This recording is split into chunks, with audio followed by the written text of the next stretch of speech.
9:30 থেকে স্টার্ট হয়েছে। যখন ঘটনাটা স্টার্ট হয়েছে তখন সুশান্ত স্যার আমাদের এরিয়ার মধ্যে ছিল। আগুন আগুন ধুমধাম জ্বলছে, বাড়িঘর ভাঙচুর করছে, বাট সুশান্ত স্যার আমাদের এদিকে আসেনি। ওই দিকের পার্টি আমাদের এদিকে আস্থা ছিল আমাদেরকে বাঁচানোর জন্য। সুশান্ত স্যার তাদেরকে আটকে রেখেছে, ওরা যাতে আমাদের এখানে না আসতে পারে, আমাদেরকে যাতে বাঁচাতে না পারে। নেতা নেতৃত্ব কেউ আসছে না, শুধু সুশান্ত শুধু আসছে দিয়ে কইছে যে তোমরা কোনো থামাইতে পারবে না, তোমরা সরে যাও, এই কথা কয়ে টানে চলে গেছে আর পেঁচি দিয়ে ভাঙচুর শুরু করছে। রাত বেরাতে হিন্দু দেবতার মন্দিরে ভাঙচুরকে ঘিরে উত্তপ্ত রানীর বাজার দুর্গানগর। কিন্তু তথ্য প্রমাণ ছাড়াই পরপর 13টি সংখ্যালঘু পরিবারের সর্বনাশ করে গাঁ ঢাকা দিল 2 শতাধিক দুষ্কৃতী। শুধুই কি সাম্প্রদায়িক দাঙ্গাবাজির চেষ্টা, নাকি এর পেছনে লুকিয়ে আছে কোনো বড় রাজনৈতিক ষড়যন্ত্র? গ্রাউন্ড জিরো থেকে আমরা তুলে ধরব সমস্তটা। আর আজকে এই প্রতিবেদনের মধ্য দিয়েই পর্দা ফাঁস করব তাদের যারা জড়িত রয়েছে এই বিধ্বংসী ধ্বংসকাণ্ডে। দেখুন আমাদের সম্পূর্ণ রিপোর্ট। ক্ষতিগ্রস্ত আরও এক পরিবারের সাথে আমরা কথা বলে জানবো কি হয়েছিল কালকে ঘটনাটি। কয়টার সময় কালকে এই ঘটনা? 9:30 থেকে স্টার্ট হয়েছে। যখন ঘটনাটা স্টার্ট হয়েছে তখন সুশান্ত স্যার আমাদের এরিয়ার মধ্যে ছিল। আগুন ধুমধাম জ্বলছে, বাড়িঘর ভাঙচুর করছে, বাট সুশান্ত স্যার আমাদের এদিকে আসেনি। ওই দিকের পার্টি আমাদের এদিকে আস্থা ছিল আমাদেরকে বাঁচানোর জন্য।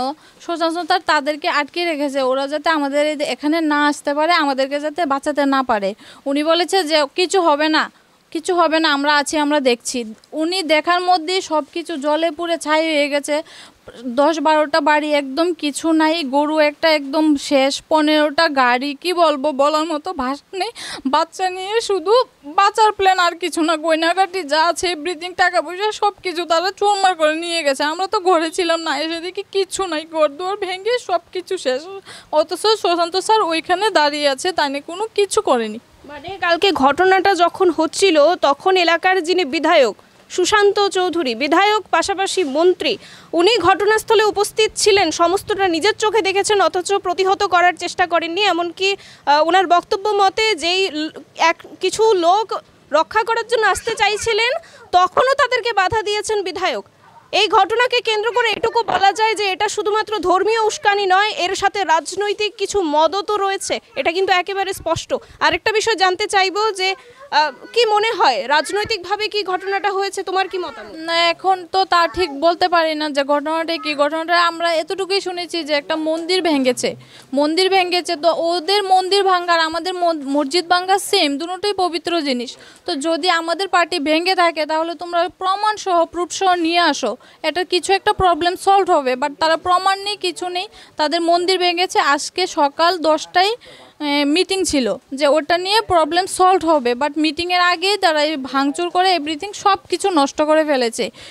তারপর সুশান্ত স্যার আমাদের পাবলিক এদিকে আসতে ছিল, সুশান্ত স্যার ওদেরকে দেয়নি এদিকে আসার জন্য। উনি বলেছেন বেশি যদি তোমরা করো তাহলে এটা তোমরা থামাতে পারবে না, স্যার এই কথা বলেছেন। তারপর আমাদের পাবলিকরা এদিকে আসতে পারেনি, আমাদের বাড়িঘর সব কিছু লোটপাট করে তারা নিয়ে গেছে, আগুন দিয়ে পুড়িয়ে সব শেষ। এমনও ফ্যামিলি আছে যে এক গ্লাস জল খাওয়ার জন্য একটা গ্লাস অবধি ওদের করে নিক। আনুমানিক মানে কত টাকার মতো ক্ষয়ক্ষতি হয়েছে? ঘরে তো প্রায় সমস্ত কিছুই ভাঙচুর করা হয়েছে, কীরকম ক্ষয়ক্ষতি হয়েছে? অনেক ক্ষয়ক্ষতি হয়েছে। ফ্যামিলিটা একলা না, প্রায় 10-12টা ফ্যামিলি আছে, 15টা গাড়ি ছিল, ওটা পুরো একদম ফিনিশ, কিছু নেই। অনেক ক্ষয়ক্ষতি হয়েছে, যার পূরণ সরকার কোনোদিনই দিতে পারবে না। মানুষের চোখের জলও সরকার কোনোদিন দিতে পারবে না। যা করেছে এটা সম্পূর্ণ ঠিক করেনি। এখন এই গোটা ঘটনা ঘটে যাওয়ার পর বিধায়ক বা রাজনৈতিক কোনো নেতা নেত্রী এসছেন কি বলেছেন, কি আশ্বাস দিয়েছেন এই সমস্যার সমাধান করার জন্য?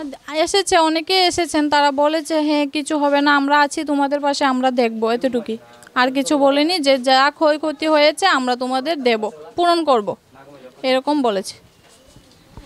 আমরা দেখতে পাচ্ছি যে মূল যারা দোষী তাদেরকে আটক না করে পরপর যারা এই ঘটনার কিছুই হয়তো জানেন না, যেমনটা তারা বলছেন যে পরপর 13টা বাড়িতে এই ধরনের ভাঙচুর চালানো হয়েছে, ক্ষতিগ্রস্ত 13টি পরিবার। খুবই ভীষণ রকমের একটি ঘটনা। আমরা আরও বাকি বাড়িঘরগুলিতে যাওয়ার চেষ্টা করব, তাদের কি পরিস্থিতি, তাদের কি বক্তব্য সেটাও শুনবো এবং আপনাদের কাছে তুলে ধরার চেষ্টা করব এই মুহূর্তেই। এখন এই জায়গাতে একই জায়গাতে দাঁড়িয়ে রয়েছে এবং এখানে যারা ক্ষতিগ্রস্ত হয়েছেন তাদের মধ্যে একজন রয়েছেন যার দোকান পুড়ে গেছে, একেবারে রুজি রুটির যে মাধ্যম সেটা একেবারে ধ্বংস হয়ে গেছে। কাকা, আপনার নামটা বলুন। আমার নাম গনি মিয়া। কটা দোকান পুড়েছে আপনার? আমার 2টা দোকান পড়েছে। কিসের দোকান ছিল? দুটোটা মুদিমাল। কত ক্ষয়ক্ষতি হয়েছে? ধরেন না আমার 2-2.5 লাখ টাকা। এর আগেও কি কখনো এই ধরনের ঘটনা ঘটেছে? হ্যাঁ, আগেও পড়া দিচ্ছে এই দোকানটা। কবে হয়েছে এই ঘটনা? এটা আপনার ওই এই নির্বাচনের আগে হয়েছে। 23 নির্বাচনের আগে। এই যে ঘটনাটা ঘটলো, কি মনে হয় কেন বা কারা এই ঘটনার পেছনে জড়িত থাকতে পারে? জড়িত মনে করেন আর কারা মনে করেন এখানে দর্শক আসে, এখন কার এটা পরিচিত আমরা তো আর এটা কোনো সংযোগ নাই। মনে করেন সাধারণ মুক্তি বাঙালিয়া মুক্তির মাথাটা ভাঙছে, তারপরে আমরা সমাজসেবার সবাই বলছে যে গ্রামের আশেপাশে মেম্বার চেয়ারম্যান সবাই আসছে, আইয়া কইছে দেন যে ঠিক আছে কেটা ভাঙছে, আমরা এটা তদন্ত করে দেখি, কালকে 10টার মাঝে এটা আমরা কমপ্লিট দেখা যাব।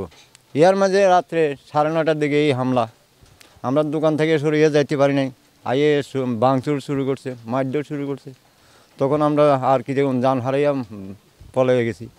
আপনার বাড়ি ঘর ভাঙচুর হয়েছে? ভাঙছে আমার বাড়িতে ছোট বাচ্চাকে 3 মাসের বাচ্চা দুঃখ পেয়েছে মাথায়, একটু আগে নিয়ে হাসপাতাল থেকে ব্যান্ডেজ করে আনিছি। ঘটনাটা কটার সময় হয়েছে? 9:30টায়। পুলিশ প্রশাসন কটায়? পুলিশ প্রশাসন আসবে, ওই দিকে দাঁড়ায় রয়েছে, ওই দিকে আসবার লাগিয়ে দিছে না ওই লোকের, আর ওই দিকে দিয়ে আইয়া তারা হামলা করছে। এখন এই গোটা ঘটনা ঘটার পরে বিধায়ক বা অন্যান্য যারা রাজনৈতিক নেতা নেতৃত্ব রয়েছেন এসছেন?